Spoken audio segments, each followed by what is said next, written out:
Welcome to the Leading Results Fitness Podcast, interviewing some of the best athletes in the world, discussing the training, diet and supplement principles of top coaches, educating you on all the things fitness and business. Sponsored by the UK's cheapest supplement supplier, My Gym Supps. Find all the top brands and lowest prices at www.mygymsupps.com. Also sponsored by the only female subscription site, Pro Female Fitness, where you can find some of the UK's best athletes discussing their diets and training with an interactive forum where you can ask any question and the athletes will get back to you. They have a library of over 300 videos to watch and learn. Now let's hand over to your host, Rob Whitfield, with this week's episode. Today on another Team LRF podcast. So I've got Ivana Ivusic here. Ivana, hi, welcome. How you doing? I'm great. Thank you so much for having me on. Awesome. Thank you ever so much for joining us. So Ivana, just a very, very quick intro from you for people who don't know you. Obviously, you're an IFBB Pro Figure athlete, a top 6 Olympian, an IFBB Pro champion. What was it that got you into the sport to actually start with? Absolutely. I've always been very driven, of course, but what really got me into it was, my whole life, I grew up with 2 brothers, and I was always just like the odd one out of all the girls, always having the competition with the guys. So it was always in my natural, to become something along these lines. I just never knew what it would be. So my brothers went to a show back in 2012, and they were like, there was girls in bikinis, heels, but they all had muscle. You should do this. So that led to it. And I was a freshman in college. So I've definitely been through all the ropes on my own, learned a lot by myself, which I think is very important. And it's honestly allowed me to be where I am today. So they were the main contributor of just getting me into it. And then one thing led to another, and it all happened pretty fast. Yeah, sure. So from doing your first show to actually becoming a pro, how long did that take you? How many shows did it take you? Sure thing. So I competed in my first amateur show, and I ended up winning. And then I competed at another show, which was like the Miss Iowa. I won that, and then I went to nationals. And to be quite honest with you, I had no idea what nationals was, what an IFBB. I just knew that I had qualified and we were going, and I was trying to achieve this pro status. So I actually ended up going pro at nationals at my first attempt. So it all happened with like an 8-month period. Crazy. So I was very thankful for that. Yeah.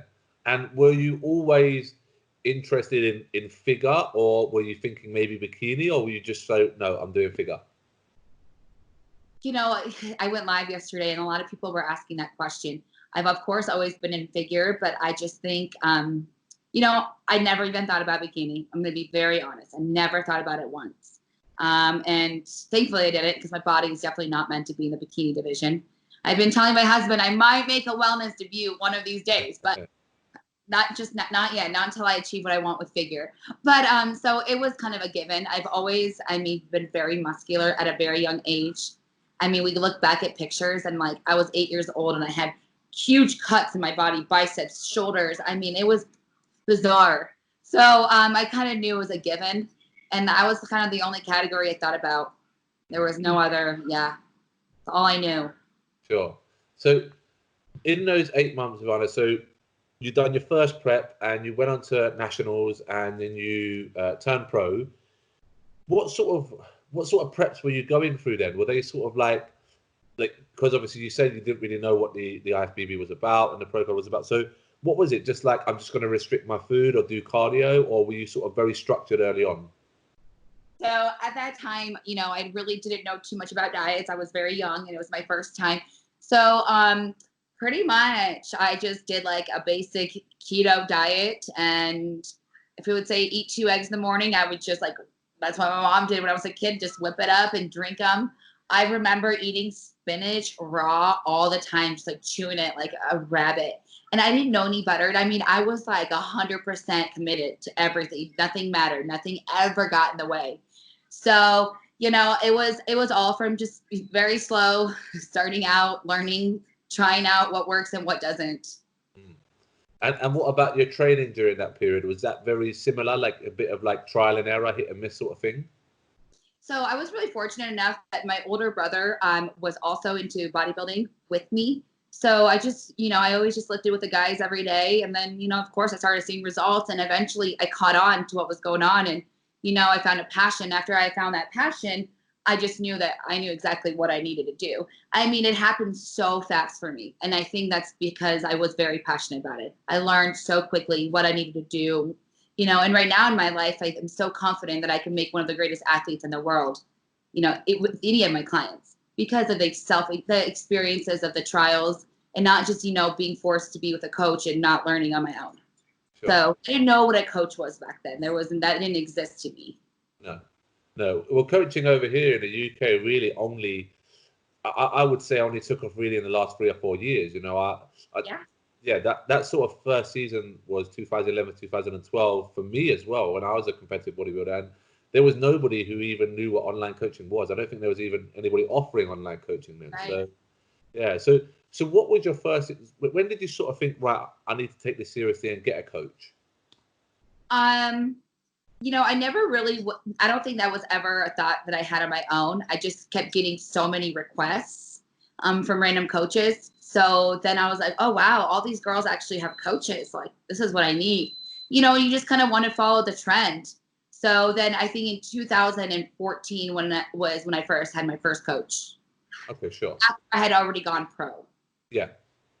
And then your first season, you qualified for Olympia in your first season as well.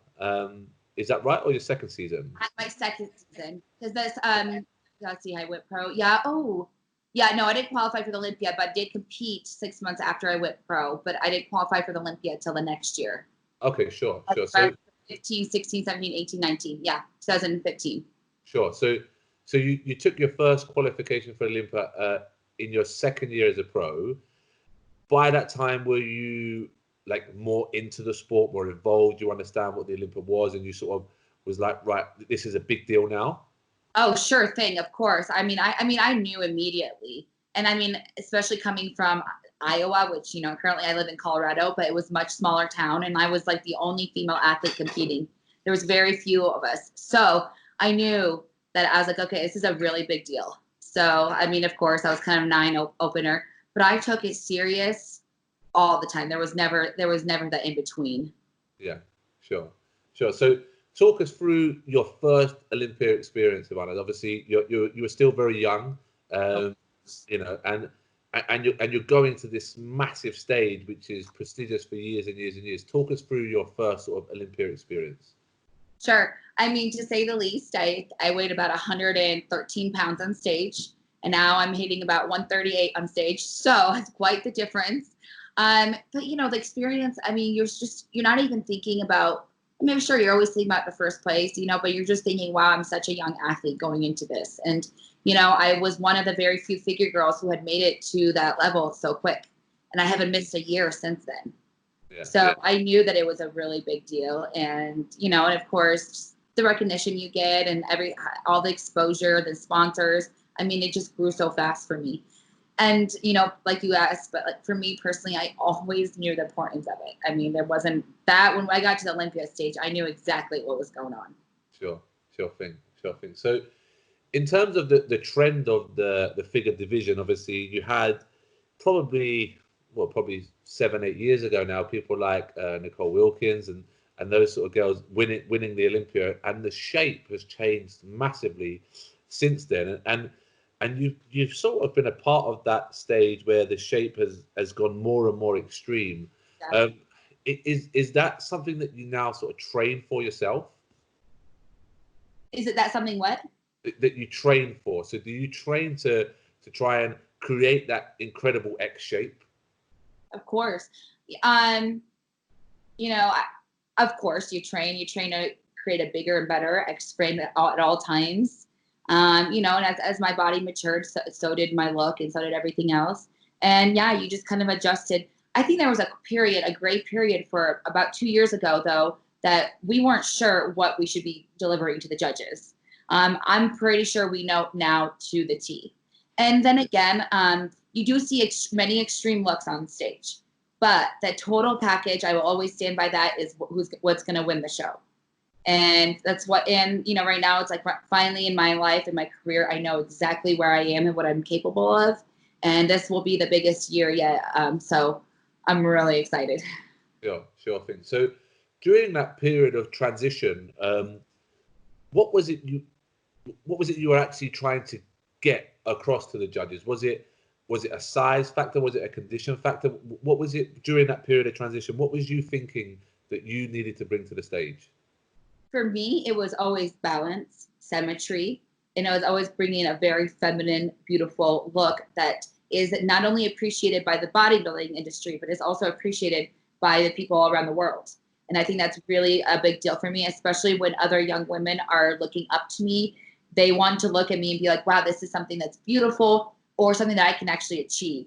And just like finding that balance. Because once you find that balance, nobody can stand against it. Because you do know, everyone wants that miracle pill, like, hey, let's just transform. Well, you know what happens when you do that.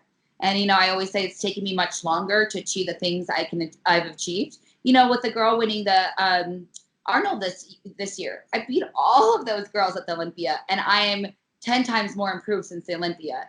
So I just know that what I'm doing and not doing the Arnold this year was a right decision for me. So I've just really been focusing on, okay, I always want to continue keeping who I am and always bringing the Ivana everyone is expecting to see, and not somebody that's been overused, our body's been overused and abused. So 100%. that's a really big factor for me. Yeah, 100%. I agree with that completely. So let's look back to last year, obviously, because this is the most relevant sort of time. So, before we went on air, I said, I was at a lot of the shows last year that you competed in because I had a fellow competitor there. And your results were a little bit up and down. There were some shows where I thought you could have placed higher. I thought you should have placed higher, but you didn't get the results. But eventually you got that win and then you went to the Olympia. When you are somebody who brings a really good package and a really consistent package, and you see yourself outside of that top three in potentially lineups that you should be making the top three, when you walk off stage, what's your instant reaction? So getting second in Puerto Rico, dieting for 8 weeks I was very, very happy with, because even though I still think if we really broke down the figure category, I could have been in that first place spot, even if my conditioning wasn't spot on. But I'm going to be very honest, the reason I had chosen to do Puerto Rico was because on the behalf of my husband, he had asked for me to do his pro debut with him. And, I was 8 weeks out, and I was, and I was in the midst of switching coaches. So there was so it was more like, hey, I'm just going to go and enjoy this with you. But here I am second. I'm like, okay, which was okay. But then going into Toronto Pro was really what upset me the most, was that 6th place finish. And, the feedback that you get, it's like, it wasn't so much my luck. It was so much of the way I was posing and the things that I chose to change in between 2 shows. And sometimes you make too many rapid changes and you get so many mixed ideas. So pretty much that was kind of the start of it. And then after Toronto, I was like, okay, now I'm pissed off because I know what I'm capable of. And I came in a whole new person to the Chicago Pro. It was night and day.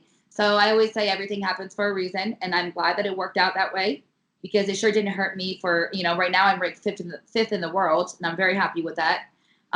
But it was definitely, that was the reason why, was because I was just trying to, make my husband happy, get there as soon as I could. And you can only achieve so much in 8 weeks. A lot of girls are dieting for 20 weeks. So, and I think that was really tasking on my body. And then going into the Toronto Pro just didn't help any. So I needed a complete reset, which would have left me at 4 weeks out. So 4 weeks coming from Toronto to Chicago is an unbearable comparison. I don't even, I'm like, wow, that's me. I did that. So that was kind of, I think it happened for a good reason, because I think it kind of pissed me off, because it drove me to, really show who I am and what I'm capable of. So. Sure. So what were the actual changes you made to your structure, your diet, your cardio during those 4 weeks to bring that, that look, which was so different? So, like I said, I did get a new coach. That definitely changed things for me quite a lot. It's not like, I don't think it, I always tell everybody, it's not really about what you're doing. A lot of coaches are going to be doing a similar thing. maybe not with protocol, but definitely with dieting. I mean, you're going to be starving yourself. You're going to be getting down. Whatever. That's my body. I will tell you, my body will keep muscle on like no other. So you can starve me and I will not lose any muscle. So that's the best way to diet me down, is pretty much to starve me, because my body won't break down the muscle tissue. So, and we knew that. But the major factor was really just finding someone that could be like, hey, like, you're one of the best in the world. You have the capability of being Miss Olympia. Like, let's show that again. Let's just forget about the past and let's start over. And that's exactly what we did. Sure. So you reset sort of like when we've done back-to-back shows with people, and as I said to you, when we prepped Ria a lot last year, she'd done a lot of shows. She'd done 6 shows in the end last year. After those sort of weeks off, or after those shows, we would generally have sort of 3 or 4 days off and then sort of go again. Is that something that you've done? I know you said you reset your body. Does that mean that you sort of said, right, we're going to just take a few days off, or we're going to completely rejig this and go into that show? That's a great question, because I have found out that for myself, those 3 days off is not what my body wants. 1 day off is good, but my body wants to go right back into that rhythm. It doesn't want to fall out of that rhythm, especially when you're go, go, go. And then you want to stop for 3 days. 3 days I could probably manage, but more than 3 days, absolutely not.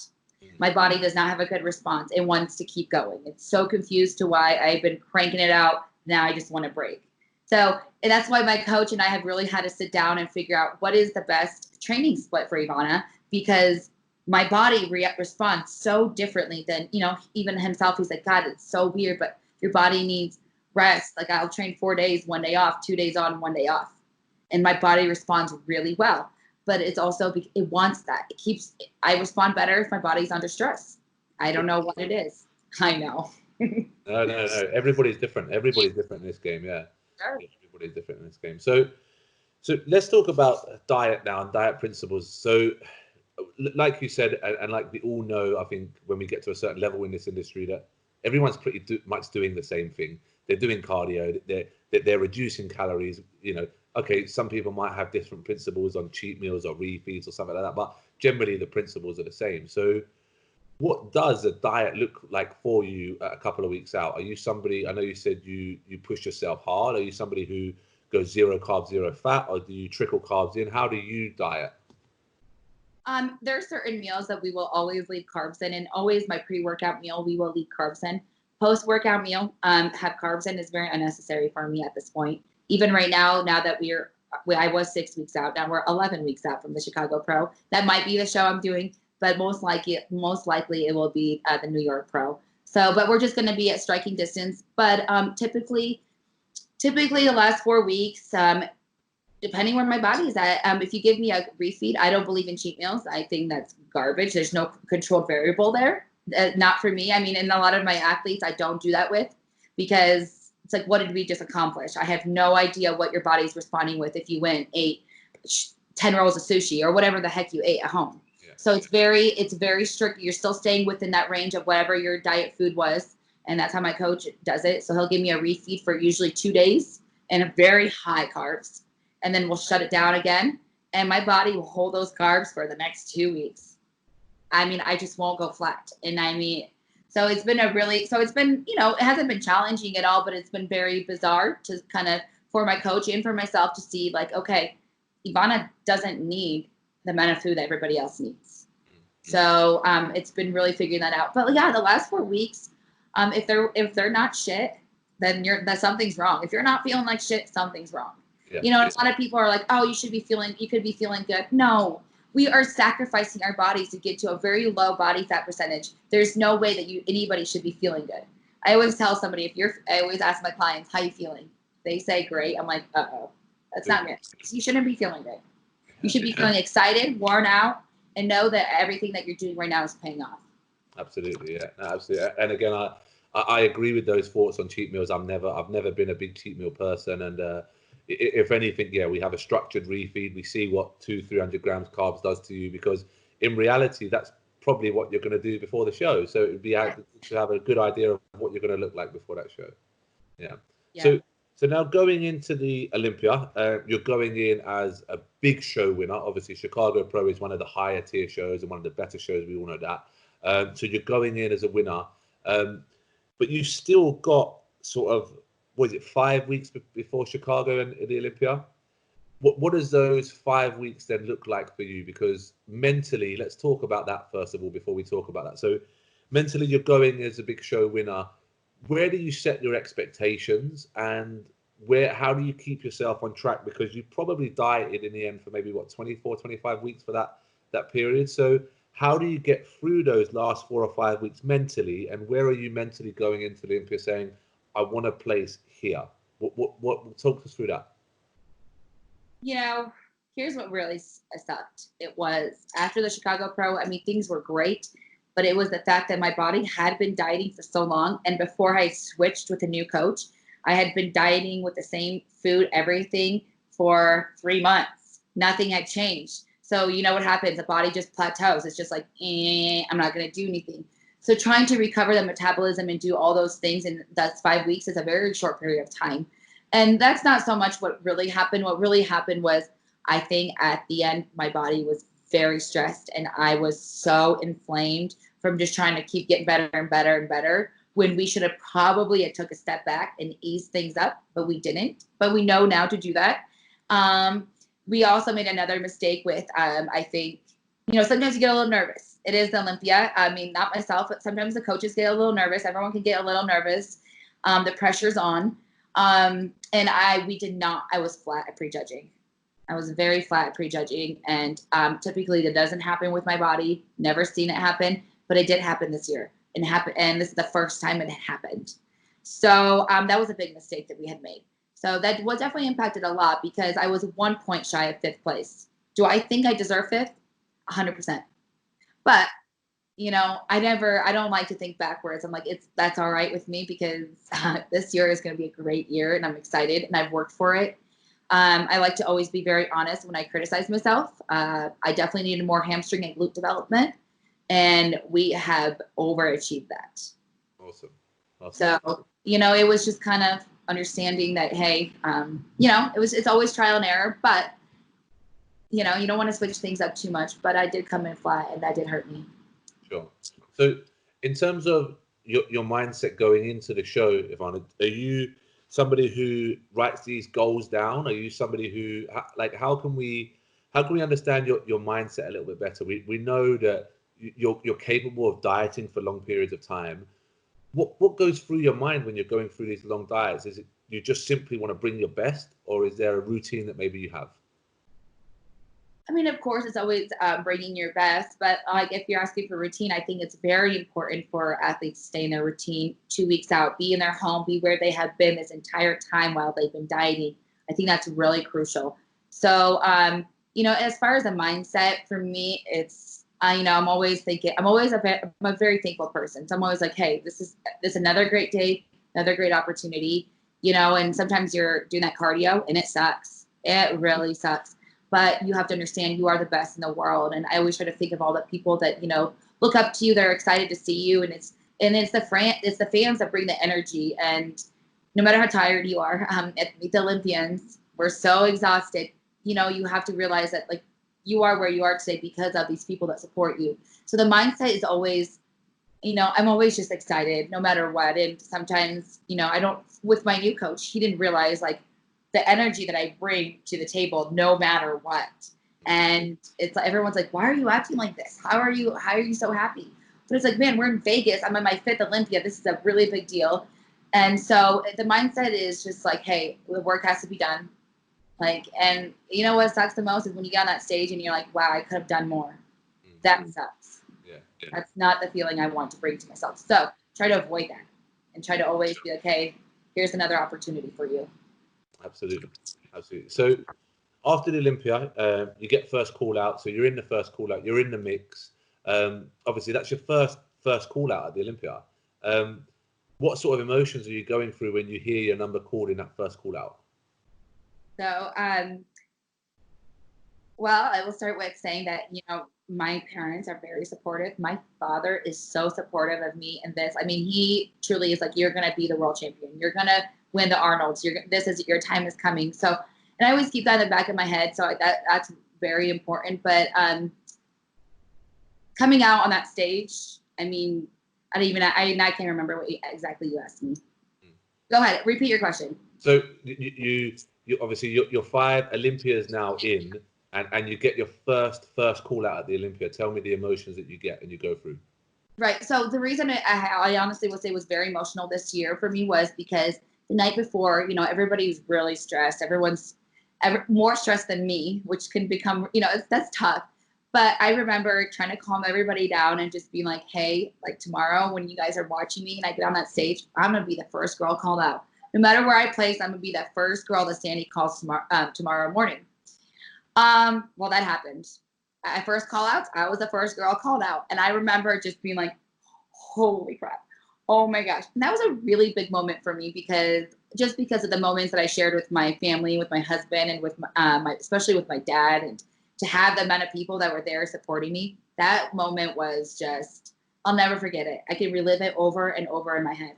And I always tell every athlete, you should find that peace within yourself before you come on the stage so that you can relive that moment in your life throughout your next prep. That's a very, very big part for me. And I always do that. There's times that I'm at the gym and I will remember every song that I walked out to. And that song comes on and you can just feel this presence. And that to me, I always make sure that I'm like, okay, I want to remember these moments. There's no being nervous. The world is there to watch you. Am I nervous? Sure. But it's a different it's an excitement of being nervous. So this year was really special. I mean, I couldn't believe it. And definitely I did the whole time thing. I'd be placing 5th for sure, 4th or 5th. So when I was 6th, that was quite disappointing. That really hurt, really bad. I took it really hard for quite a few hours after. You just need some time. But I always tell everybody I want time by myself after that because, everyone wants to be like, you're awesome. You did so great. And those things are great. But it's as an athlete who wants to be the best in the world, I need that period of time to reset for myself.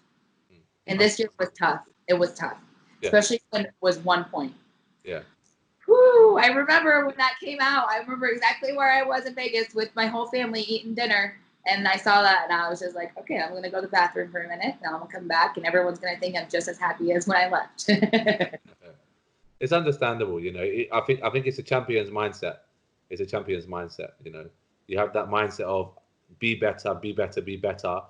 And I think that's what separates people who are very good and people who are just okay, is that people who are very good always want more. They always want to be better. Right. Sure. And and I know that, go ahead. No, after you.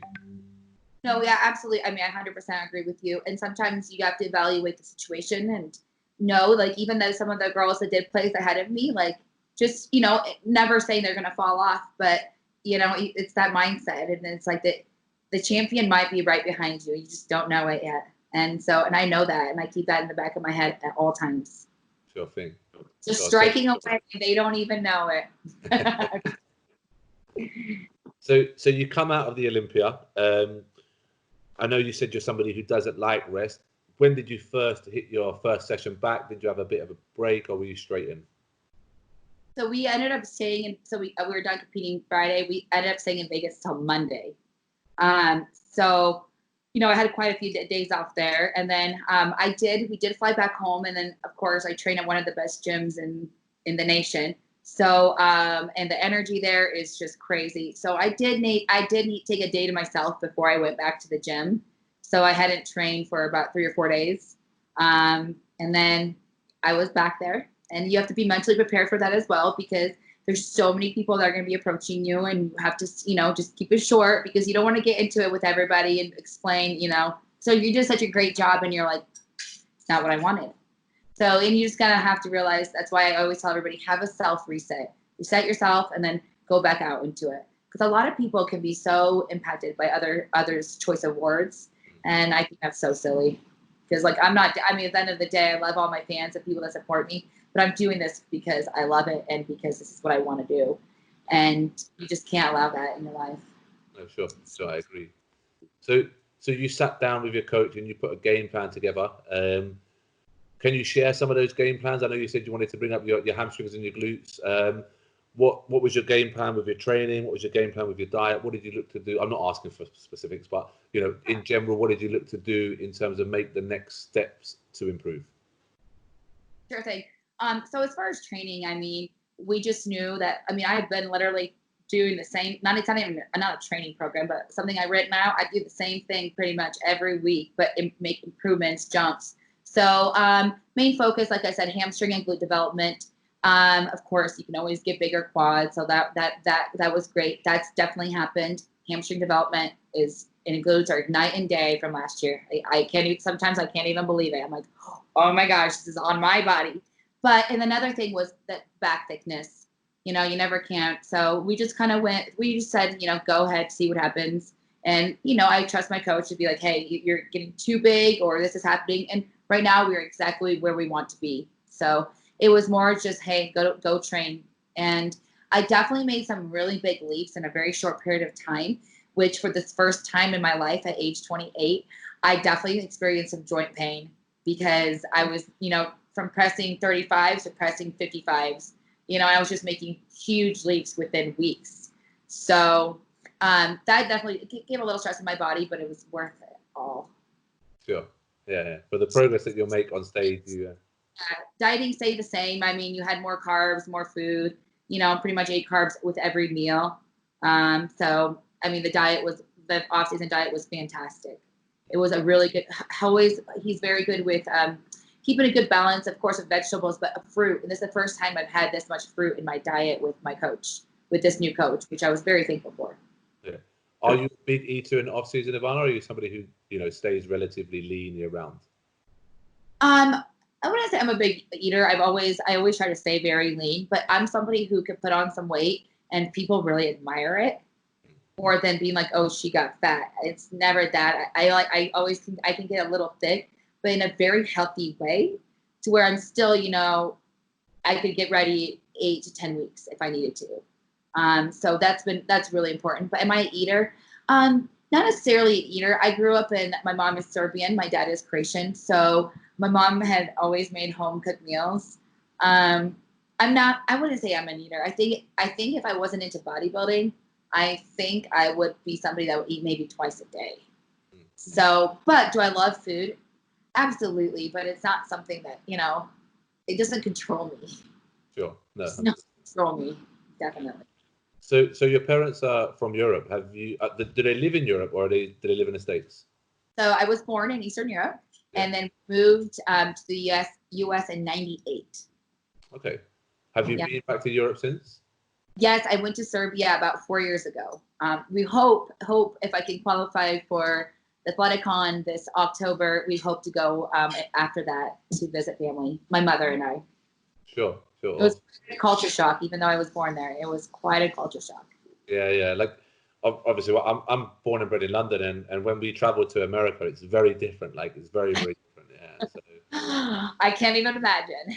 Yeah, it's very different. I'd love to see more figure shows in Europe because besides the one in Portugal, they have one in Italy, and then that is it. Like for the European shows for figure. And then there's Romania. Romania, yeah, but that's always at the end of the year, isn't it? So, yeah. So, I wish it would be like right after the Olympia because I've been offered to come so many times, but like I am not going to be dieting until November. Because then what if I want to do the Arnold's? It's like exactly, yeah. There's no time for improvement. Yeah, no, it's I would love to see more figure shows in and around Europe. You get that going. The recent.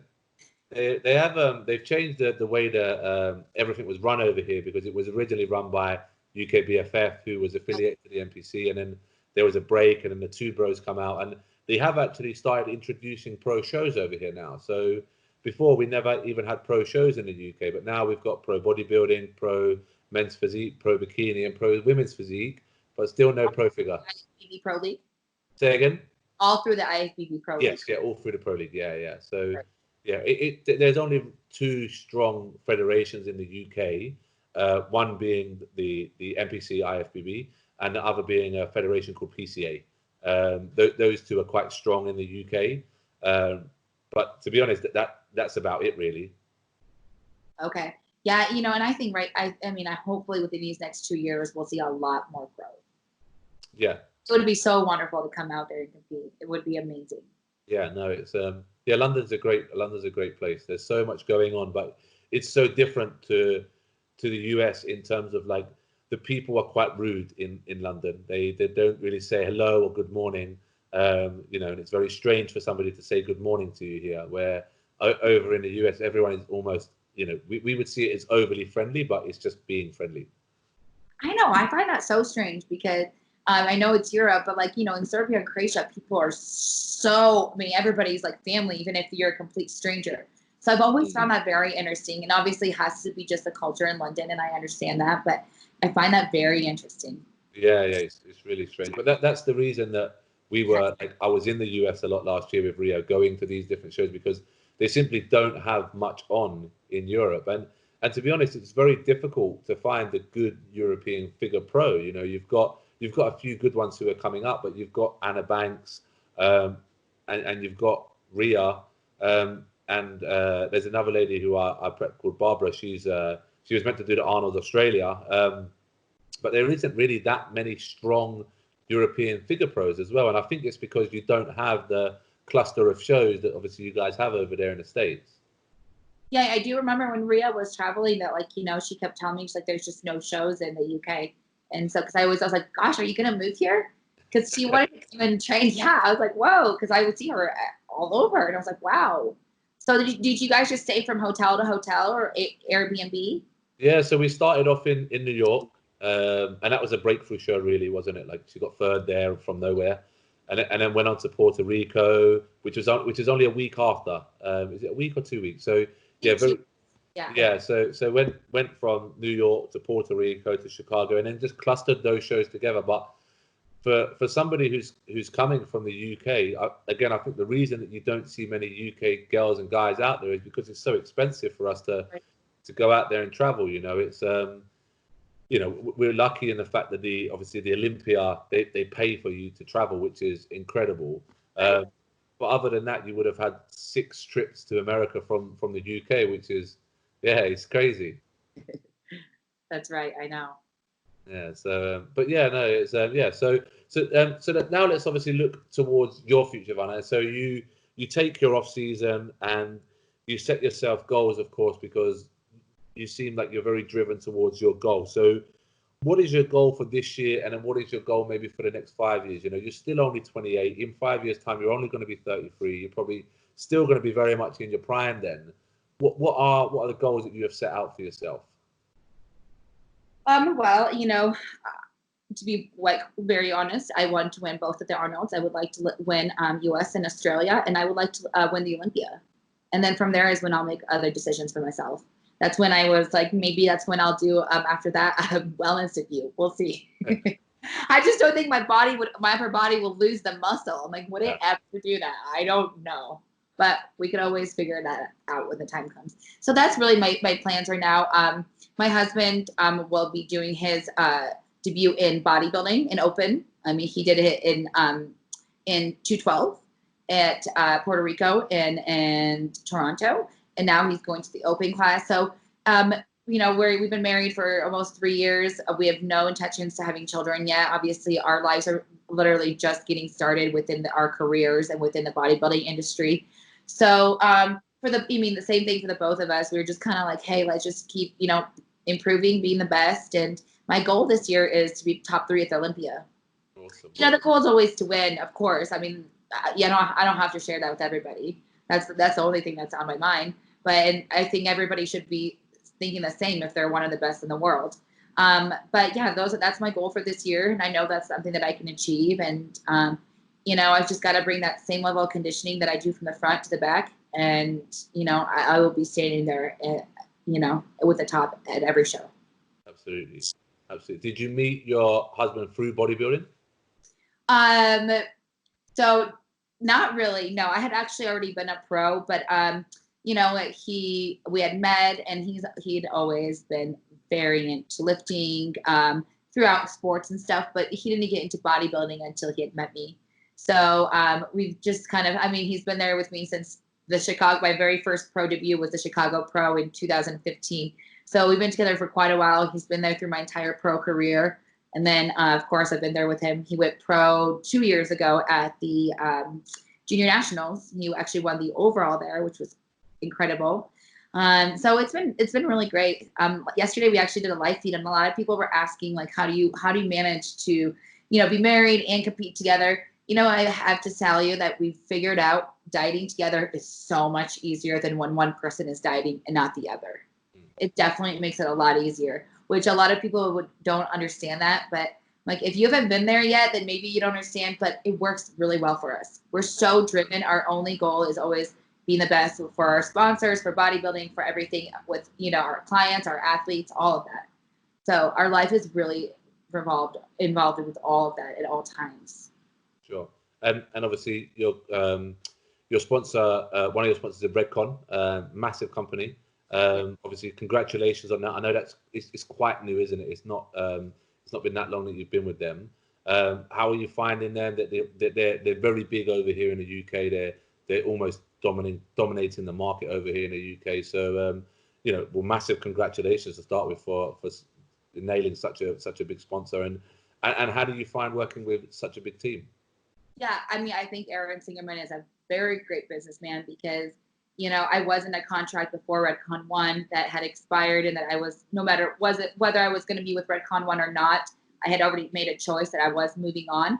So Aaron's approach was, hey, I want to sponsor the both of you, because it does not, everyone says Brett, Ivana, Brett. It's always together. It would not have been a very good business approach to have two married couple living in the same household representing two different companies. So when I was approached with that opportunity, and he immediately was like, I want to take you both on. And gosh, I mean, it's been great. It's been crazy to be a part of such a huge company.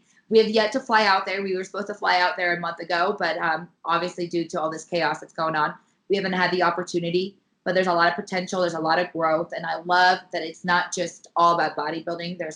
We have all kinds of athletes. We have Navy SEALs now that are part of Redcon 1. I mean, there's a booming business. Yeah, no, it's the way that they, you know, all their products are really sound. All their products are quality products as well. So you've not got the like where years ago they used to hide behind proprietary blends and sort of get away with that. They're very clear, open, and honest about what they do, and they've got some great athletes over here as well. People like Luke Sando, James Hollingshead. They've got some really, really good UK bodybuilders as well. So that's great to see that this. Quite a while. Yeah. Him and I used to be sponsored with a different company before we were both with Redcon 1. Yeah. So small world. But yeah, I mean, there's a lot of great athletes. A lot. Yeah. No, it's super. Yeah, it's super. So we'll be respectful of your time, Ivana. So I just have two final questions for you, and they're just fun questions. So if you could spend an evening with 3 people from the fitness industry, have dinner with them, who would those 3 people be? You know, I want to say Phil Heath, but I've had dinner with him quite a few times. Oh man. You know, I think I would go for some old time bodybuilders, and I would definitely go from open men's bodybuilders. I've been around for a long time. I love the stories of the past and the experiences and all of that. I would definitely choose Lee Labrada. He'd definitely be there.